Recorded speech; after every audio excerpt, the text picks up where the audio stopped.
Hey, what's happening, everybody? It's Luciano Macaroni here, wishing you all a Merry Christmas. Huh? Well, everybody's getting geared up for Christmas. I thought I might as well get my best wishes to everyone now, because let me tell you something about our household. Following on from the video that I did, my wife going crazy and ordering gingerbread, shower gel, hand wash, moisturizer, all that stuff, yeah? So I can smell like a gingerbread. Waffle. We have a day in our household where the whole family is around the table and we make gingerbread houses. Now we make these gingerbread houses. I help the wife make the gingerbread dough, whatever you call it. So I already smell like gingerbread that day. In fact, we all smell like gingerbread. So why don't you just jar up that smell? Yeah, and then you can open it every now and then. Gingerbread, instead of me having to shower with gingerbread shower gel.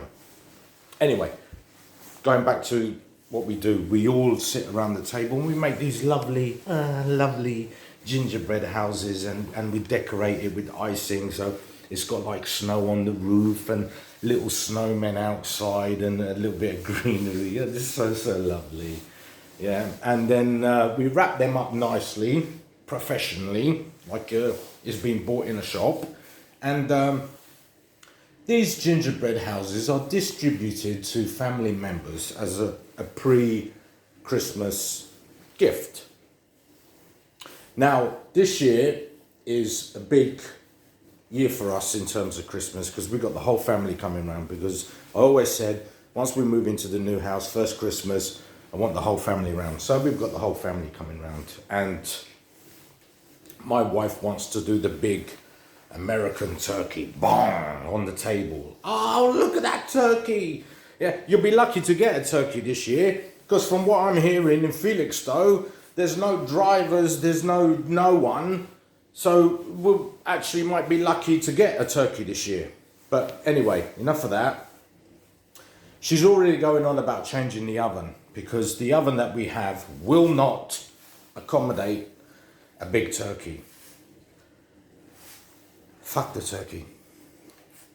Don't get a big turkey then. Let's get a small turkey and maybe, I don't know, a bit of duck or a bit of pork. So there's two bits of meat on the table. You can have a turkey and a quack quack, a duck or a pork. It doesn't have to be a great big turkey like the Americans for Thanksgiving, great big turkey.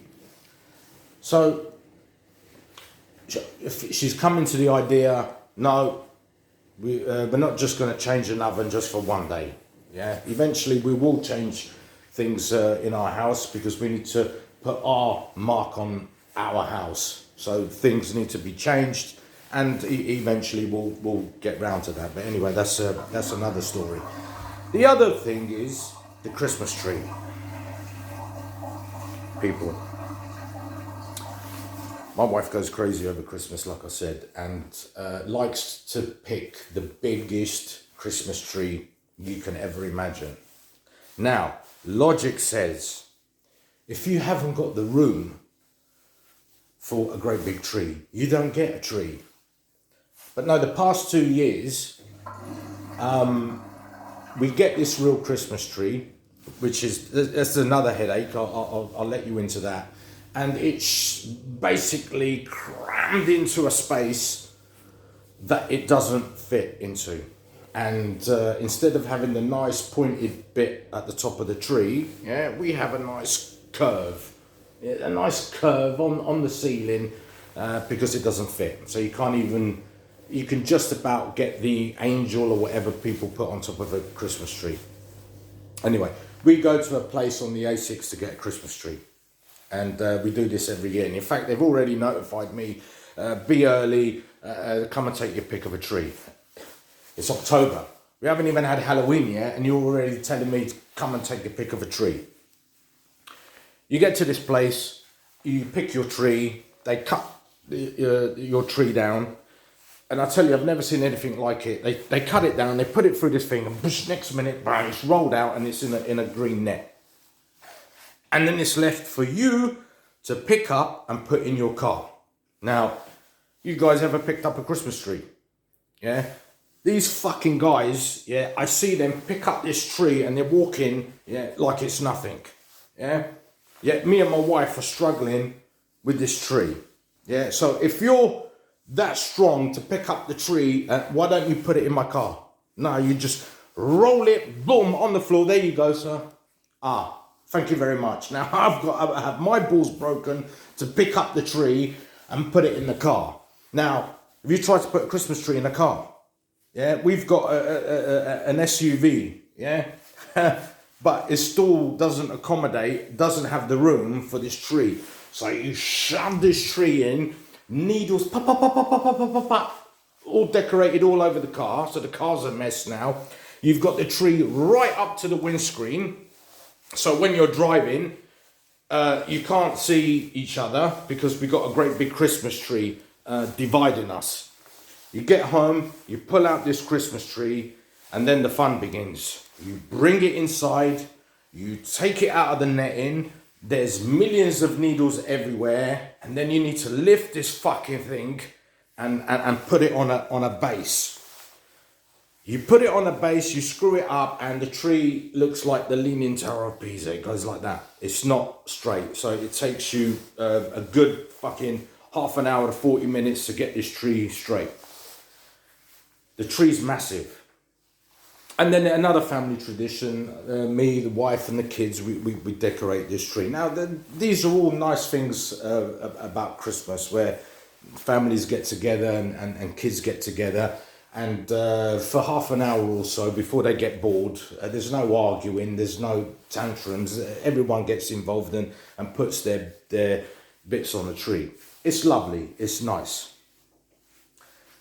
This year, we can't have this big tree because where are people going to eat on Christmas Day? Because the only place we can put a tree in our house, ladies and gentlemen, is in the kitchen, which is the focal point of the house, the kitchen. Now, if you have a great big tree there, people won't be able to sit on that side of the table because they'll have a great big tree poking into their back. So she's come to the conclusion, she's come to the logic, let's get a smaller tree this year. That's one. But the fun begins, the preparation of the Christmas dinner. Now, I'm already anxious and saying my prayers that it all goes smoothly because it won't. Yeah? When me and my wife are doing something, it's not going to go smoothly. So she's already going to be panicking maybe a week or so before Christmas Day. And that morning, it's going to be chaos. She's going to be arguing with me. This needs to be done, that needs to be done. Has this been put in? Has that been put in? Yeah, and I'm going to be like, pill this, pill that. That needs to go in the oven. It's all like a production line. Everything's got to be timed perfectly so that when people turn up, the food is already laid on the table and everyone comes and says, Merry Christmas, sit down, yeah, and have a nice, lovely family dinner, yeah. And this I can't wait for because I like Christmas. I like Christmas like everybody else. The lights and the trees, and you're walking around and people have gone crazy and decorated their whole house. It is nice to see, and Christmas is a magical time of the year. So then we can all sit around the table and we can eat a bit of pork and turkey and whatever, and all the veg and the trimmings, and we can sit here and drink and talk and play games. It's lovely, yeah? That point I'll be relaxed. The point where I won't be relaxed is the preparation. It's going to be chaos. So, ladies and gentlemen, please have a prayer for me, and I'll update you how it goes when it does happen. Catch you guys later.